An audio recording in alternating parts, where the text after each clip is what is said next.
As you know, the SEC's mission is to protect investors in our capital markets, and requiring companies to disclose information is a critical part of that mission.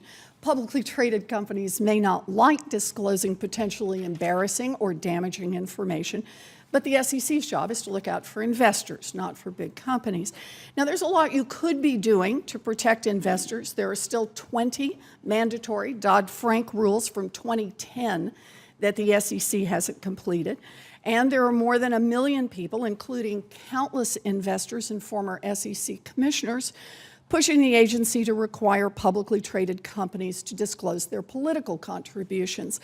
But instead of moving forward on issues intended to help investors, you've actually headed in the opposite direction.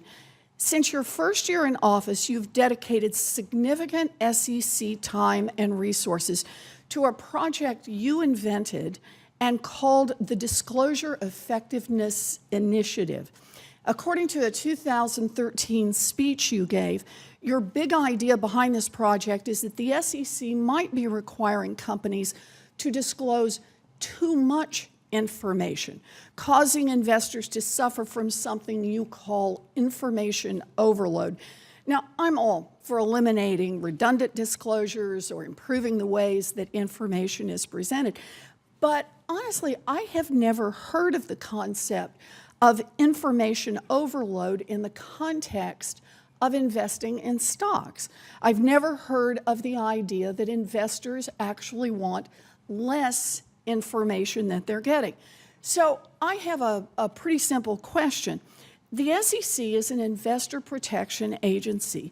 So when you launched your project, what evidence did you have that information overload was a real problem that investors wanted you to solve?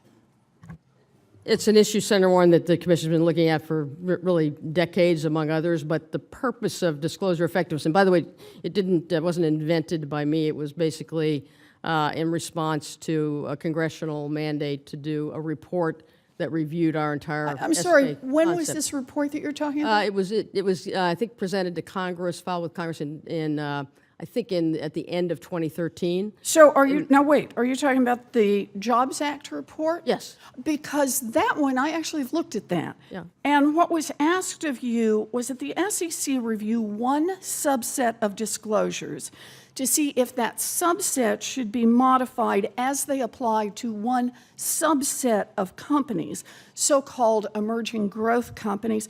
Your project has gone way beyond the boundaries identified in that law. Yeah, emerging growth companies are a very broad swath, as you know, of the markets. I understand that, but that's not where your project is. We've been, for decades at the SEC, is my point, undergoing disclosure effectiveness review, and I absolutely agree that there's nothing more important. My question is, when you launched your initiative called the Information Overload, this is what you identified, and I just want to know what evidence you have that this is a real problem, that investors have come to you and said, we're worried about getting too much information. Yeah. Just what evidence did you have? First of all, the review is not limited to duplicative or overloaded information. It's really you mean the review in the 2012 Jobs Act?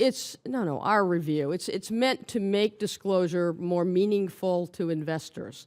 And we've also gotten comments, I will say recently, from all kinds of constituents, including our Investor Advisory Committee, about identifying and really not objecting to removing things that are repetitive, duplicative, not useful. And the purpose of this review is to make disclosure more meaningful for investors. I started this by saying I don't have a problem with getting rid of duplication. I don't have a problem with making it more effective. The question I asked you about is whether or not this so-called information overload is a real problem identified by investors that have come to you. Let's be honest about this. I cannot find, and you have not produced, a single investor who has complained to the SEC about receiving too much information. Investors don't want less information about the companies where they put their money. In fact, I think that's ridiculous. The SEC's own Investor Advisory Committee, which includes everyone from hedge funds to pension funds to retail investors, say that recently that the current amount of disclosure, and here was their word, is appropriate. So who wants less information to be disclosed? It's pretty clear. The National Chamber of Commerce, which represents the giant companies that have to do the disclosing. The Chamber has produced a fact-free report whining about this non-existent information overload problem in 2014, shortly after you launched your initiative. You know, information overload is a problem that was invented to justify a project aimed at making life easier for big companies and harder for investors. In fact, Keith Higgins, the SEC's head of the Corporation Finance Division and the lead on this project, kind of let the cat out of the bag in 2014 when he said in a speech the aim of this project was, quote, to reduce the burden on companies, consistent with our mission of investor protection, wherever we can. Now, I recognize that congressional Republicans slipped language into the must-pass highway bill at the end of last year that asks the SEC to review disclosures with an eye toward eliminating ones that are unnecessary.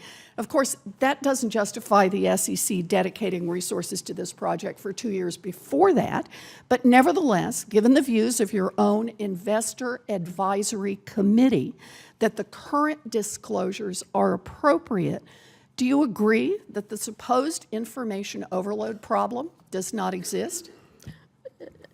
Well, I think if you go back to even Thurgood Marshall years ago in defining materiality under the federal securities laws, the concern was expressed about too much information could sort of cloud the meaningful. I think you're describing our disclosure effectiveness review in a way that's much narrower than its intent. And I think one of the most important things about a disclosure effectiveness review, and again, we're listening to everybody. We're also talking about adding information in this review that is needed to be added, for example, on foreign taxes and other things, but is also the manner in which the information is being provided to investors, given how they've, which is a huge priority of this review. We're over our time, so let me just stop you there. I have said now 3 times, I think, in just this brief exchange, I'm fine with cutting out duplication. I'm fine with making the information clearer. And as should be clear, I'm fine with providing more information.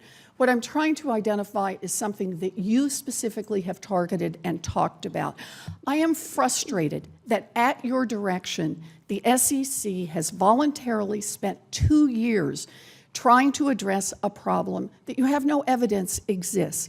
Instead of making up work to help giant corporations, the SEC should do its job, starting with the 20 required rules under Dodd-Frank that still aren't fixed 6 years after the law was passed.